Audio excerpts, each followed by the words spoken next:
Sa una mong tingin, hindi mo akalain sa Antipolo lang ito. Isang lugar na liblib na kung tawagin ay Isla Rebelde. Napapalibutan nga ito ng kailugan, kabundukan at magagandang tanawin. Ang ganda pala ng ilog dito mga papa, no? Ayos, solid. Matutuwa si Saika dito. Kaya tara, samahan nyo kaming tuklasin ang ganda ng lugar na ito. Hindi ko sinaganlain ng kasi Saika. Gawa nga yan mga papa. Tingnan nyo, sobrang putik.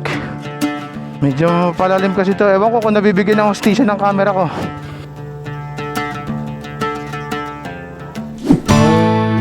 At welcome back sa panibago na naman nating adventure. Ngayong episode ay may pupuntahan nga tayong camping spot dito sa Antipolo. Ngayon nga ay malalaman na natin ang kasagutan. Bakit tinawag na Isla Rebelde ang lugar na ito? Anong mga kaganapan nga na naman ang naghihintay sa atin dito?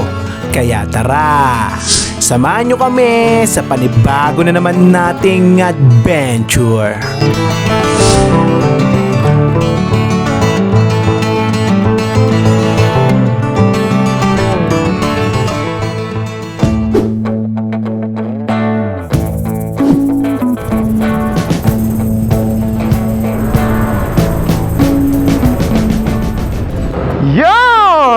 Magandang umaga mga papa, mga mama. Ngayong araw pala mga papa ay magka-camping tayo dito lang malapit sa may Antipolo.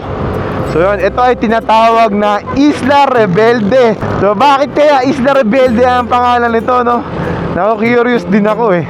Kaya medyo nakita nyo siguro sa thumbnail natin. So yung may hiwagang pangalan ng campsite, ngayon natin malalaman bakit tinawag itong Isla Rebelde. So samahan nyo kami mga papa. Hindi ko nakakabahan ito intro natin para yung excitement nyo ay hindi mawala. Padalin agad namin kayo sa Camp Isla Rebelde. Yan, campsite to mga papa. So malapit nga nito, gawa nga ng dito lang to sa may Antipolo. Hindi ko na masyadong ituturo sa inyo yung dahil napakadali nga nitong puntahan. Ang alam ko 40 kilometers lang to from dun sa amin from dun sa Pasig. So yun mga papa, diretso na tayo sa ating biyahe.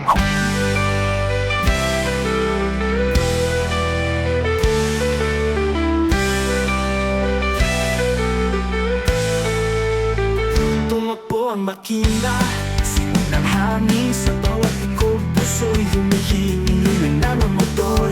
Dala'y kalayaan sa bawat kanting mundo'y nanahilay. Kasama ang tropa, away walang hubay.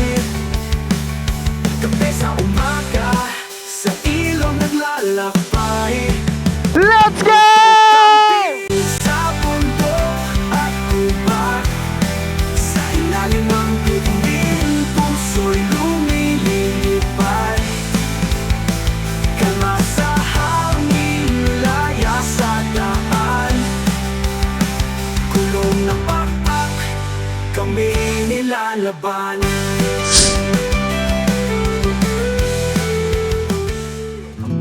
Makalipas nga ang isang oras namin biyahe, ay narating na rin namin ang lugar ng Boso-Boso at may ibang daan pang tinuturo si Google Map. Pero may tinuturo rito mga papa, may daan din daw dito sa may arko ng papasok ng Marilaki. Ito yung pinaka-landmark dito mga papa, itong Welcome Boso-Boso, Barangay San Jose, Antipolo City. Yan, dito kayo, kakaliwa kayo dito. Ingat lang, gawa nga ng lahat ng pangat dito bumebuelo. Magbigaya na lang kayo, yan, para walang disgrasya. Dito pala to sa may Barangay San Antonio, Boso-Boso, Antipolo City. Yan, dito yung papasok nito. So entering na tayo. Pagpasok nyo dun sa may arko ng Barangay San Jose, Boso-Boso, ang nakalagay dito is 5.8 kilometers o halos 17 minutes. So ayan mga papa, nandito na tayo sa may pamilihan nila. Pwede kayo mamili ng mga fresh meat dito, no? Dami hanggang dun. Hindi na rin pala kami nagtagal. Pagkatapos namin mamili, ay dumiretso na agad kami sa aming biyahe. So yun, nakapamili na si Mama Ray mga papa. Bali, from dito sa may mini wet market nila, may makikita ulit kayong signage ng Isla Rebelde. Nasa itaas ng store, ayan, pakaliwa. Matapos nga ang patag na kalsada, ay siya namang palit ng malubak at maputik na daan. Medyo paangat yung daan dito mga papa. Then putik. Pero sinasamahan natin ang pag-iingat syempre. Double check natin sa mga tao dito. Yan. Ate, pwede magtanong, dito ba daan pa Isla Rebelde? Opo. Wala bang ibang daan? Ito talaga? Ito daw talaga daan. Masyadong maputik ang daan at may kataasan. Kaya nagbabaka Palusong. sakali si Mama Ray na baka may iba pang daan. Para safe din kami lahat, ay mas minabuti na lang namin na paglakarin si Ate Ray. Kasi sakay, gawa nga yan, papa. Tingnan nyo, sobrang putik. Delicate para sa amin dalawa. Ayoko masugatan ng anak ko. Hindi nga masyadong mabisual sa video, pero sa actual ay may kataasan to. So tayo naman tatry. Nasa baba na si Mama Ray. Hindi ko na kasi Ate Ray. Gawa nga nang binaba ko muna siya. Medyo palalim kasi to. Ewan ko kung nabibigyan ng hostisya ng camera ko. Pero sa actual matarik. Matarik na maputik. Dahan-dahan lang tayo. At pag tayo dumulas dito dire-diretso, gawa nga mabigat yung karga ko. Ayan, pakita ko sa inyo. Siguro yung karga ko isang tao ulit. So sobrang bigat. Nandito lahat ng gamit natin camping gears. Hello po. Yan. Okay, halos nasa baba na tayo mga papa. Huwag lang uulan ng malakas. Kasi pag umulan ng malakas, sobrang putik yan sigurado. Yan. Buti safe tayo nakababa mga papa. Pagbaba nyo doon mga papa, meron ulit ditong sobrang putik ulit. Pero hindi na to pababa, pero maputik talaga. Oh. Alright. Kuya, saan po Isla Rebelde? Doon pa? Pataas pa? Tawid ka po ng tulay. Ano pa yung pataas pa? At buti na nga lang, sa mga oras na ito ay maraming pwedeng mapagtanungan. So, salamat po. Babaybayin daw natin yung ilog. So, pag no choice tayo, camp tayo dun sa nakausap natin. So yun mga papa, binabaybay na natin tong gilid ng ilog. Daan papuntang Isla Rebelde. Ganda dito ah. Ito pala ang daan papasok sa Isla Rebelde. Medyo may kalambutan, pero kayang-kaya.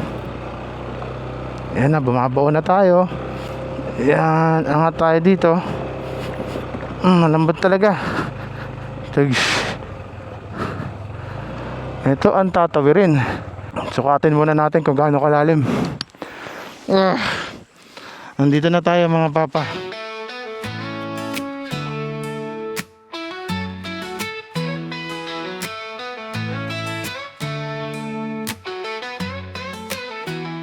Umaga pa lang, gising na ang puso. Makinay kong manday, ala ang pangarap ko. Helmet sa ulo, pag sa likod. Tara na't sumabay, kalikas ay tawag na bro. Kasadang liko-liko, hangin sa mukha. Kasama si tropa, walang kapantay na saya. Motocamping, buhay na malaya. Apoy sa gabi, kwentuhan sa tabi ng apoy, yeah. Bundok man o tabing dagat, adventure natin di matutumbasan. Motocamping, ito ang trip ng tunay. So yun mga papa, susukatin muna natin. Nagubad na ako ng aking sapatos. Try natin kung gaano kalalim. Ito, passable. Ito, pwede. Dito, kaya. Ayan. Kaya naman. Hanggang ano lang siya, bukong-bukong. Ito, tumbok nito. Pag ganito. So ako magpapasok ng dalawang motor. So yun, sabi ni kuya mga papa, tulak na lang daw natin tong maliit para hindi na lang daw pasukan. Hindi mahigop daw. Mas maiging itulak. Yan, tutulak natin. Hop, baka tayo tamaan. Yan. Kaya nga. Hindi naman abot yung hindi naman abot yung panggilid mga papa. Goods naman. Pero sabi ni kuya, mas magandang hindi bukas ang motor nitong maliit. Pero sinuwa, bubuksan natin, mabigat yun eh. Yan. So nakapanik na mga papa. Hindi naman inaabot. Safe naman siya. Huwag lang tataas ang tubig bukas na kuya. Kuya, ano pangalan mo? Rico? Rico. Si Kuya Rico. Kuya Rico, maraming salamat. Tinutulungan tayo ni Kuya Rico. Actually, hindi siya taga dito sa sa campsite. Siya yung nadaanan natin campsite kanina. Sinundan niya tayo at tumutulong daw talaga siya. Gawa nga nung caretaker dito sa Isla Verde, kaibigan niya. Nagtutulungan daw silang dalawa pag may mga guests. So let's go mga papa, subok tayo. Yo, let's go Noah. Tama si Kuya Rico, bumabaon. Oh, madulas. Madulas yung gulong. Yan. Alright, malapit na. Kaya ni Noah. Save. Rico, salamat. Yon mga papa, magandang araw sa inyo. At nandito na nga tayo sa Isla Rebelde. Nakahanap na tayo ng spot ni Mama Ray. So ang napili namin spot ni Mama Ray ay malapit dito sa may pool nila. Napakaganda ng ambience dito mga papa. At napakaswerte natin ngayong weekend dahil 2 campers lang tayo na nakacamp dito sa Isla Rebelde ngayon. Yung kasama natin na yun mga papa, nakasidan. Ang lupit, nakatawid dito yung sedan, no? Grabe. Pero overall, mami, solid tong spot na to, no? Ang ganda. Hindi pa rin natin solo pero konti lang. 2 lang campers tayo. Kasama, mamaya dadaanan natin sila kuya doon sa kabila. Hindi na lang maganda ang panahon ngayon. Yes. Napakaganda, makita mo yung araw. Kaya nga eh. Oy, ganda. Napakaganda ng ambience dito mga papa. Solid, no? Lalo na siguro kung buo tong mami, no? Itong pool nila, no? Ngayon daw, ang sabi ni Sir Mike, nasalanta to ng bagyong Yuan. Itong pool nila, kaya hindi ayos. Hindi pa niya napapagawa siguro nung dumaan yung bagyo na yun. Sunod-sunod kasi yung mga bagyo. Mahirap din linisin agad-agad kasi babagyuhin ulit. Kaya nga eh. Kaya siguro pinapalipas siya muna tong season ng mga typhoon. Siguro by next year or January okay na to, ayon kay Sir Mike. Bago pala ang lahat, ay ipapakita namin sa inyo ang bagong tent ni Montana. So yun pala mga papa, no?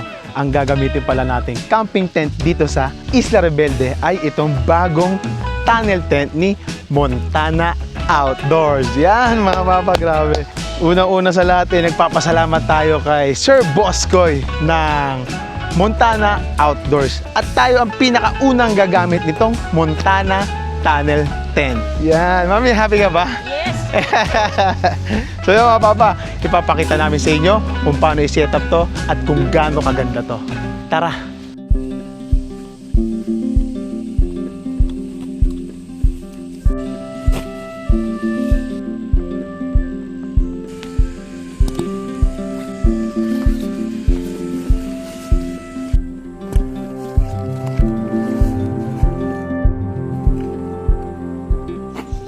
Ito pala ang mga kasama ng Montana Tunnel Tent mga papa. Ito outer layer tent niya. Then yung mga pole niya. Ito ang inner tent kung saan tayo matutulog. Ganda ng pegs niya mga papa. Iba yung tsura. Dami. May hook siya. Ayan o, pakita ko. Meron siyang hook. Itong tunnel tent na to mga papa, magugustuhan ng mga moto campers to at lalong-lalo na yung mga car camper. Pag tunnel tent na kayo, napakamura lang nito. Mamaya ako sasabihin mga papa pagtapos. So tara mga papa, simulan na natin ang pagsisetup nito. Para hindi pala kayo malito, unahin yung ilatag ang flysheet niya. So yung diskarte pala rito sa tunnel tent na to mga papa, tuturuan ko na kayo. Pagtasama-samahin nyo lang tong tatlong to, ito yung pinaka-importante. Ito nasa harapan, dapat itong plastic na to. Mama Ray, alin yung dapat hahawakan nila para di sila malito? Ito, Isa. Una. Saka to, tatandaan nyo tong net na to. Diyan pinapasok yung pole. Sumunod, mami. Yung gitna. Yan, yung gitna. Then yung dulo, yan. So vice versa lang mga papa. Yung sa kabila, dapat ganun din. Idea lang yan para di kayo malito. Then ang ipapasok nyo pala doon sa sinabi ko mga papa ay itong maninipis na 3 pole. Yan. Ito yung magsisilbing pinaka umaalalay sa pinakabubong ni tunnel tent ng Montana. Then itong 3 maliliit na pole na to mga papa, itutusok nyo lang to dito sa tapat ng case niya dito. Yan, ayan yung net. Tuhog nyo lang yan. Then, ipasok nyo rito sa may ngipin. Ayan, ito kasi walang ngipin yung kabila. Ito, yan yung ngipin. Tusok nyo lang dyan. Yun. Ganun kasimple mga papa. Then, sunod natin yung sa kabila. Ganun lang din mga papa. Una, sa gitna, hanggang doon sa pinakalikuran niya. And then, itong 4 na pole na to mga papa. Ito magkakasize. Mapapansin nyo kasi ito eh. Bali, 6 siya. Yung 2 sa 6 is mas maliit dito. Itong 4 na magkakasize, dito to sa pinakaharapan. Papakita ko sa inyo. Ito. Yan. Ayan mga papa. Pasok nyo lang to dito. Then hanapin nyo yung pinaka signature ni Montana. Yan. Yung sinusukbit yung ilalim. Laki niya, no? At matapos nga natin ikabit ang pole niya sa bawat gilid, Then feeling ko mga papa, kailangan nyo munang ipeg itong likod. Para paghatak natin, dire-diretso nyo siya sa pagtayo. Yun mga papa, naisalpak na natin lahat ng pole dito sa Montana Tunnel Tent. Yan, ganyan magiging tsura niya mga papa. So tara mga papa, hahatakin na lang natin to at makikita nyo na kung gaano kapogi ang Tunnel tent ni Montana. hinihingal pa ang papa nyo. Oh. Yan. Ladies sa likod. Yan. Tatayin na natin mga papa. Yan. Yan. Pangalawa. Yan.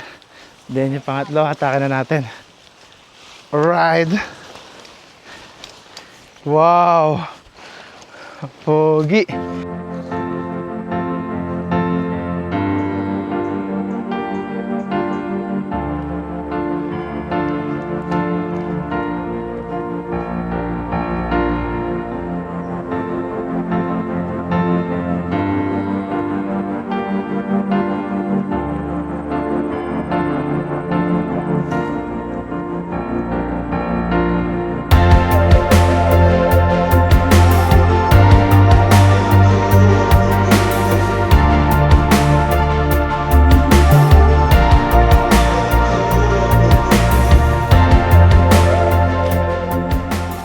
Kinakabit na natin tong inner tent ni Montana Tunnel Tent. So ang diskarte dito sa inner tent mga papa, itong kulay red na to, siya yung iaasinta nyo rito sa harapan. Yan, Tatlo yan. papakita ko sa inyo. Yan, tatlo yan. Pag naasinta nyo na yan, isunod nyo na yung nasa likod. Then sunod na yan. 1, 2, 3. Then itong packet sa gilid. So ipapakita ni Mama Ray. Mama Ray, sige, kabit mo na yan Mama Ray. Yan. Then ito kabila. Yan, kinakabit na ni Mama Ray. Yan ang magiging itsura niya. Yan. Makikita nyo. Nasalpak ni Mama Ray dyan. At tulad nga ng sabi ni Papa Ray kanina, side by side meron din siyang bintana. Yan, na pwede nyo buksan, pwede nyo rin isara. At mesh na siya. Yan. Ang laki niya sa loob mga papa. At natapos na nga nating itayo tong Montana Tunnel Tent. Grabe, napaka-pogi talaga. Ipakita natin. Yes, excited kami. Pakita namin sa inyo tong napakagandang tunnel tent ni Montana Outdoor Gear. Yeah, let's go!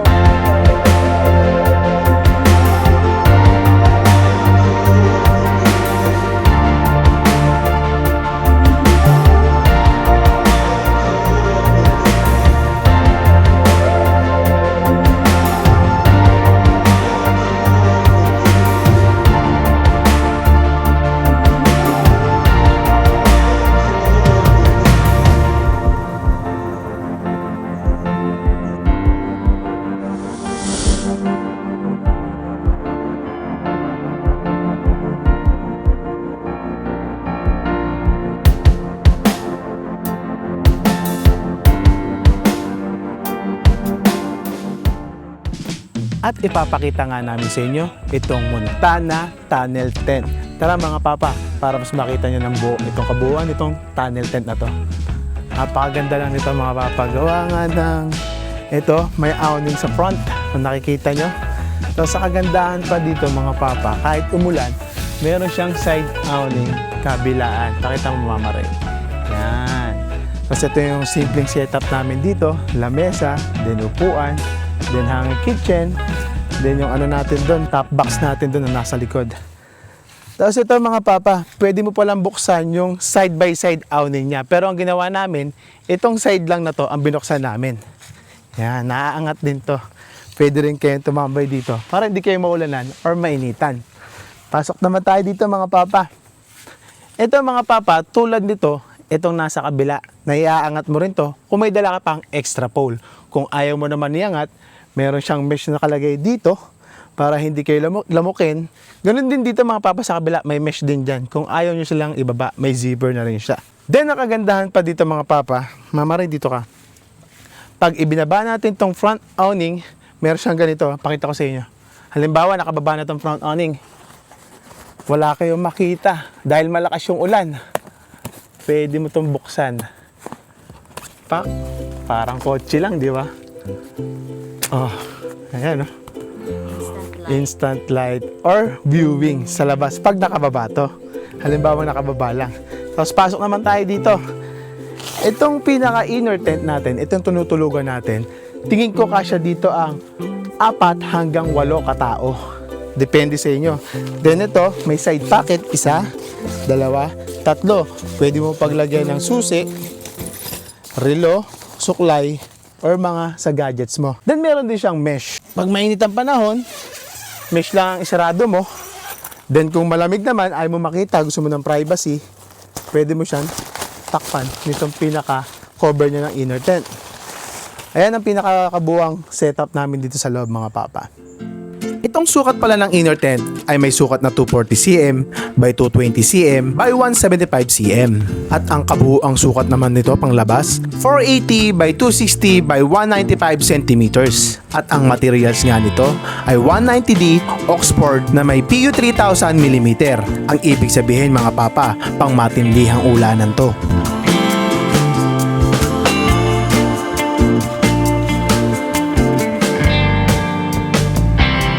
At ang inner tent naman na to ay may 150D with B3 mesh.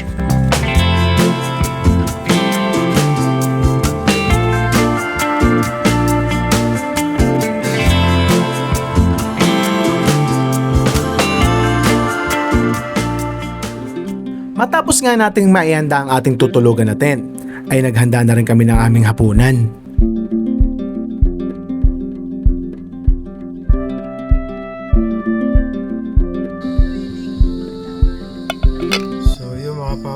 Time check. Hindi ako nagkakamali, alas 6 na. So ngayon, nagpe-prepare na tayo ng ating dinner. Kapag saing na ako doon sa spot namin, then nalulutuin natin is pampano. Ibabalot natin siya dito sa daon ng saging para medyo may pagka-steam lang siya. Kasi favorite ni Saika tong pampano eh. Ayaw lang ni Saika nung medyo sunog yung yung balat. So tara, ihawin na natin to. Pagpalingas na rin pala ako mga papa. Ayan o. So yun lang, meron yatang birthday yan dito sa katabing campsite. May video okay. So tara mga papa, lutuin muna natin itong pampano natin. Yan o. Uy, tumalon, buhay pa. Ang sarap sana mamuhay ng ganito, no? Yung buhay sa probinsya na simple lang. Yung tahimik na lugar pag madilim na, wala ka ng ibang maririnig kundi kuliglig at huni ng hangin. Hindi man marangya ang buhay sa probinsya, pero sagana ito sa ginhawa at tunay na ligaya.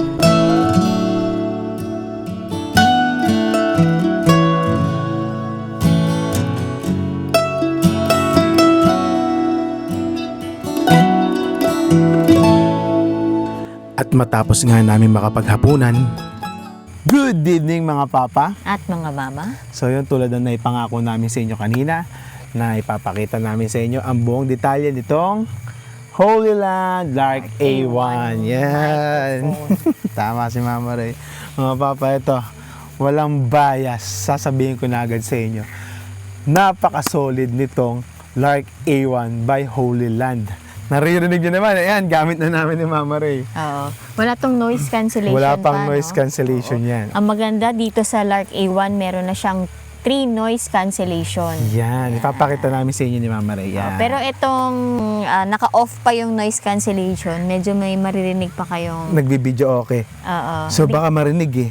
So tanggalin na natin, Mami. Ha? Tanggalin na natin yung Sige, noise cancellation. tingnan natin, Kasi may nagbibideo okay mga papa. Hindi ko alam kung naririnig ah. Pipindutin nyo lang yung isang microphone. Yan. Magigreen na siya parehas. Yung pala mga papa, dalawa itong binigay sa atin ni Holy Land. Yan. Naririnig Ay, pa talaga. kaya nila yung nagbibideo kayo? Ay, hindi ko alam. Sana. Kasi Yan, hindi ko ganyan. check eh. Ganyan kaganda ang quality ng Dark Yes. A1. Napaka-clear. Kayo na humusga mga papa kung gaano kaganda itong Holy Land Dark A1. Compact lang siya at napakaliit, napakadalhin-dalhin. Pakita ko sa inyo. Bagay na bagay siya sa mga content creator. Yes. Kasi of maliit course. lang siya. Kung nakikita nyo sa amin, yan. Napakaliit lang ng design niya. Yan, papakita ko rin sa inyo mga papa. Yan. Ganyan lang siya kaliit. Napakakunat. Yun, napakakunat ng battery. Ilang oras ba siya tumatagal, Mama Ray? Isang ganito? Mga 9 hours Wow, ang tagal nun ah. sa isang transmitter. At ang pinakamaganda dito, yung pinaka-hub niya, yung case niya, Kayang-kayang magpuno ng 2 beses na full charge dito. Then meron na pala siyang kasama 2 wind cover mga papa. Kunyari, pupunta kayo sa mahangin lugar or bumabiyahe kayo. Ayan, papakita ko sa inyo mga papa. Yan. Hindi naman naririnig yung mga noise, something na tunog, hangin, at kung ano-ano pa. Tapos ang range pala nito mga papa ay nasa 200 meters. Napakalayo na nun, Mama Ray. Isipin mo ba naman yan? Nasa kabilang kanto ka? oo, ang ganda nga eh. Grabe. Isipin mo yun, kaya niyang kahit napakalayo mo, Masasagap niya. Masasagap. Ito mga papa, may paparinig kami sa inyo. Baka naririnig. Yung ulan. Tatanggalin ko yung cancellation yung noise cancellation. Yan, nag-asol na yung transmitter. Naririnig yung ulan. Siguro naman naririnig. So ang gagawin ko naman, ino-noise cancellation natin siya ng level 1 lang. Yan, nag-green na. Hindi ko alam kung naririnig nyo or boses ko na lang na sobrang linaw. yun pala yung 3 noise cancellation niya, ma-adjust mo siya through app. So, Yan. pwede mo rin i-adjust Ay, yung papakita ko. noise cancellation niya na from weak, medium, tsaka yung Yes. strong. Yan. At syempre hindi mawawala ang chill banding naming mag-asawa. So yun pala mga papa, no? Bago tayo matulog ngayong gabi, ay nagpapasalamat muna kami kay kapatid na Basti dito sa kanyang Clap Moto Kapatid Clothing. Maraming salamat sa iyo, kapatid na Basti, sa walang sawang pagsuporta sa amin lagi ni Mama Ray.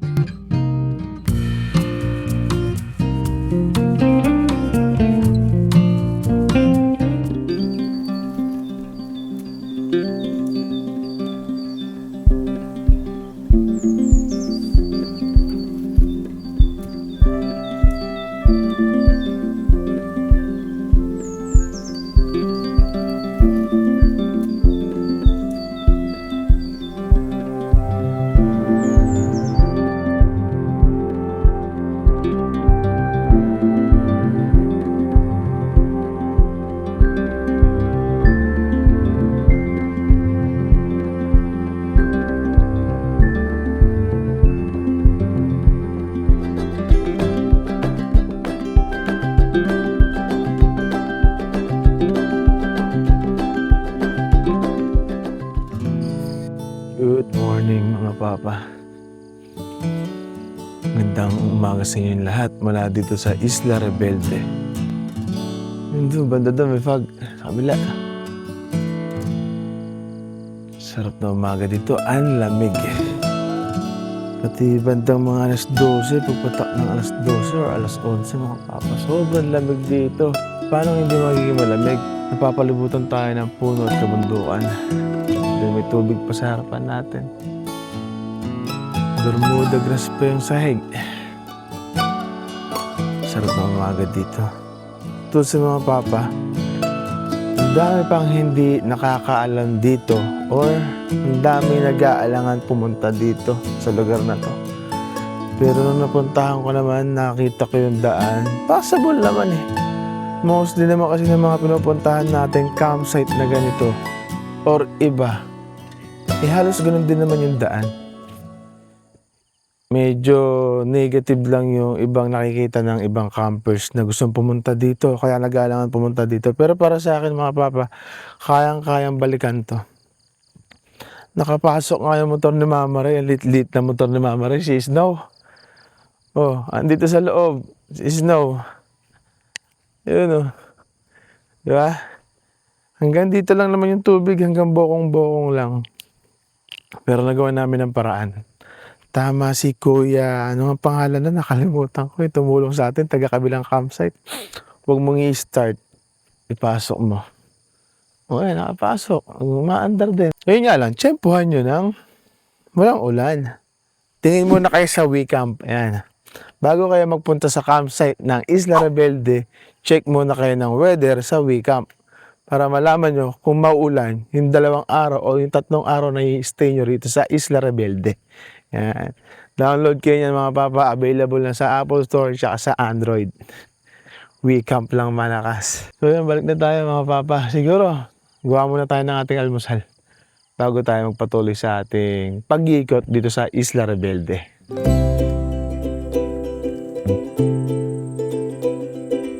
Good morning, Papa at Mama. Prepare na tayo ng breakfast natin today. Simple lang yung prepare natin. Yung mabilisang breakfast lang. Ham, hotdog, and egg. Aylo, tas sa atin is coffee. Gusto ko lang i-shoutout din tong coffee na binigay sa atin ni Sheboy on the Go. Yan. Grabe to, napakasarap nito. Actually, naubos ko na. Isa na lang natira. Buti umabot. Salamat ulit, Sheboy on the Go sa Barakong Kape. Sarap.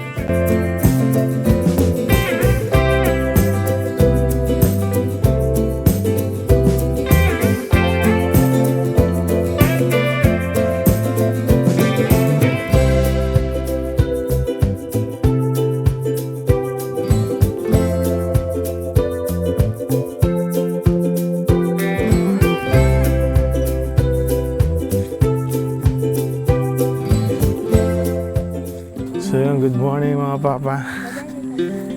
Iikot namin Kenny Cycle dito sa Isla Rebelde. Ito na yung sinasabi ko sa inyo. Bunta si mama sa akin si Ate Ray. Kanina nakahiga lang te. So ikot muna tayo dito mga papa. Ito pala yung ano nila, yung pinaka sari-sari store nila rito sa loob. Alam ko meron din silang nakatabing mga inaalagaan na crab dyan eh. Nakita ko yung sa vlog eh. Tapos ito yung pool nila. Doon sa tapat namin, diyan kami pumwesto. Yun nga lang, hindi pa daw ngayon ayos. Gawa nga nung sinabi ko sa inyo, nasa lantas sila ng bagyo na nagdaan. Tapos mayroon sila rito ang kubo na pwede nyo pag-stayan. Dito sa spot na to, bandang gitna. Tapos may court, then volleyball court din. Kompleto dito mga papa pag nagpunta kayo, tapos marami kayo. Kung gusto nyo mag-camping dito, daming activities na pwedeng gawin. So yun, may kubo ulit dito. Then CR. Doon pala sa gilid namin, sa pinwestuhan namin, may kubo din. Laki ng spot nito. Ang pagkakaalam ko, sabi ni Kuya Marco kagabi, nung nagkwentuhan kami, 10 hektarya. O yun, may spot dito. Laki pa. Pwede hanggang doon, kaya mag-pitch ng tent. Ayan, pwede pa dyan. O, ito yung court, ito yung volleyball. Tapos doon, tara, punta tayo doon. Malaki pa to eh. So yun mga papa, sabi ni Kuya Marco, itong puno daw na to eh, kasoy. Tapos may puno rin daw dito ng dalandan. Sabi niya kuha lang daw tayo pag meron. Itong kasoy, di ko alam itsura kung ano itsura nito pag ano na, pag may bunga na. Pero syempre yung dalandan, makikita mo meron na. Ayan, banda doon yung dalandan. Ito pala, mga ano to, fruit berry pala to, mga nandito, mga puno dito. Fruit berry. May solar sila rito. Kuha tayo ng dalandan. Grabe mga papa, ang daming bunga ng dalandan, no? Dami. Pitas tayo, hindi ko alam kung ano yung hinog eh. One. Medyo malaki-laki. Ang may kalamansi.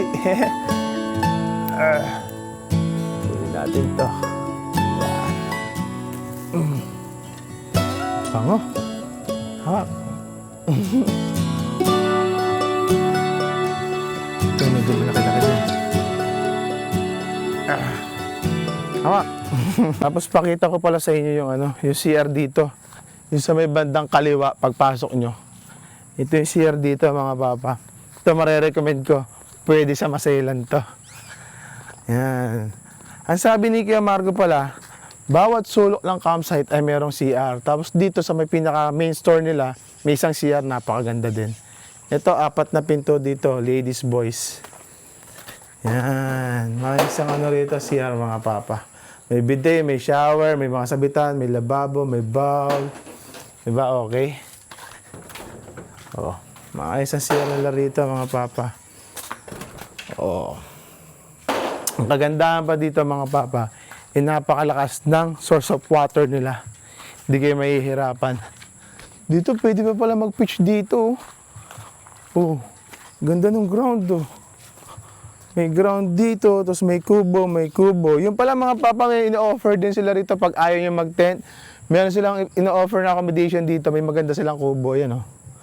Yun, may private din doon oh. Sa kanila rin yan. Ganda dito mga papa. Lawak pa. Doon oh, ang dami pang pwedeng pagpitchan.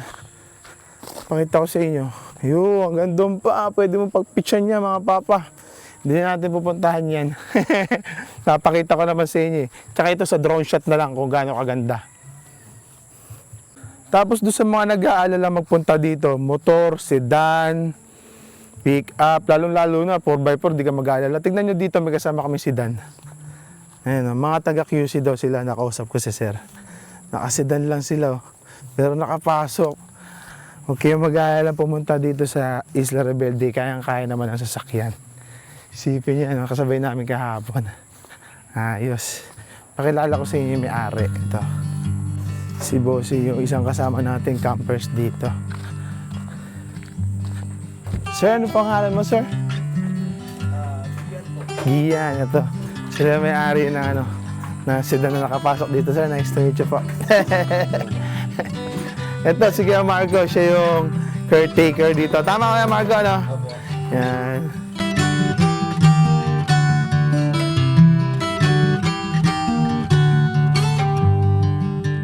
Yung mga papa, kasama pala natin si Ate Margie, yung caretaker dito sa Isla Rebelde. So yun, Ate Margie, may katanungan lang ako. Bali, magkano po ang entrance fee dito sa Isla Rebelde pag nagka-camping? Bali po, pag overnight namin is 300 pesos and the succeeding days is 50% off na po. Halimbawa, ngayon, medyo bumagyo, tapos the other day pa kakauwi, 50% off na karamihan. Ah, okay. Ngayon pong season, rainy season po namin. Then may mga amenities po kami kubo, pero po 30% off sa amin ngayon. Okay po. Yung sa mga kubo, yung Opo, mga yung pinaparentahan. kubo. Opo. Oh, tapos tanong ko na lang din, Ate Margie, ang moto camping po ba at car camping ay iisa lang ang bayad? Same lang po ba na 300? Opo, kasama po. 300 pesos. Meron pang babayarang car camping parking? Pag ang car camping po namin, halimbawa po sa car camping na 300 din po. Sa motor naman po is 50 pesos. Okay, ang parking. Opo. 10 pitching po namin is 300. Then meron po kaming discount na binibigay kapag ka 10 up, 15 up, iba-iba po yung Ang head ng packs, no? Okay. Tapos may tanong na rin ako, Ate Margie. Bakit tinawag na Isla Rebelde tong campsite na to? Ayun, meron nga nagtanong yan. sa... So, ang Isla Rebelde po is derived po dun sa Team Rebel Sports kasi po, ito po ay dalawa po yung may-ari nito. Si Sir Mike, Opo. si Mike Lee, at saka po si Sir Joel ko. Si Sir Joel ko is owner ng Team Rebel Sports. So, Rebel is from, yung Rebelde is from Rebel. Then Isla, dahil po ito ay paikot po natin ay puro ilog. Oo nga, sabi nga, payo daw to eh, no? Payo Oo. pong ilog po to. Yun po, kaya po Isla Rebelde. So, yun sa mga nagtatanong, hindi po to isla ng mga rebelde. Wala So, naano lang yung pangalan niya sa, Team Rebel Sports. which is yun ang negosyo nila, tama Opo. ba? Yun. Sportswear. So, yun mga papa, mga mama, naliwanagan na tayo kung bakit tinawag tong Isla Rebelde. Hindi mga rebelde nandito campsite lang to. Thank you, Ate Margie. Siyempre, bago tayo umalis, mga papa, hindi natin palalagpasin hindi makaligo dito sa ilog ng Isla Rebelde. Yan. Let's go! Sama na si Saika.